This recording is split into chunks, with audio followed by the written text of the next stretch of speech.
ახალციხეში ტრადიციული საშობაო ალილო გაიმართა. შობის ბრწყინვალე დღესასწაულთან დაკავშირებით მსვლელობა თამარაშვილის ქუჩიდან დაიწყო. ალილოს მონაწილეებმა ჯვრებითა და ხატებით ქალაქის ქუჩები შემოიარეს და საშობაო ნობათი შეაგროვეს. ქველმოქმედებაში ჩაერთო ახალციხისა და ადიგენის მაჟორიტარული ოლქის დეპუტატი გიორგი კოპაძეც.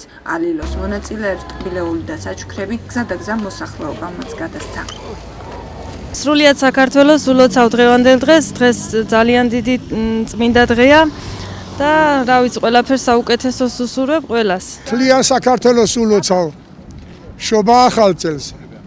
სამთელებას უსურვებ ქართველ და საქართველოში მცხოვრებ ყველა ერისა და ეროვნების ადამიანს. ღმერთმა დაგლოცოთ და გაგაძლიეროთ შიდობა მთელ მსოფლიოს. ალილოს ორგანიზება ივლიტის ღვთისმშობლის შობის სახელობის ტაძრის წინამძღვარმა გაუწია, რომლის თაოსნობითაც უკვე მე-11 წელია ყოველი წლის 7 იანვარს ახალციხეში მსვლელობა ეწყობა.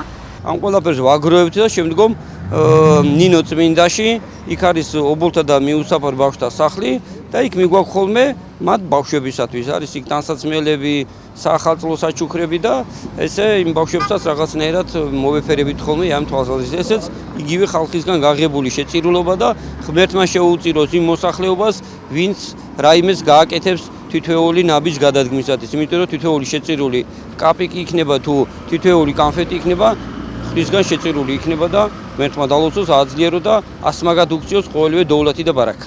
საქართველოში ალილოს ტრადიცია სათავეს მე-5-მე-6 საუკუნეებიდან იღებს. იგი მხოლოდ ერთხელ ქვეყნის გასაბჭოების შემდეგ დაირღვა. 1990-იან წლებში ტრადიცია საქართველოს კათოლიკოს პატრიარქმა ილია მეორემ აღადგინა. მორწმუნეები ალილოს ყოველ წელს სადღესასწაულო ლიტურგიის შემდეგზე იმობენ.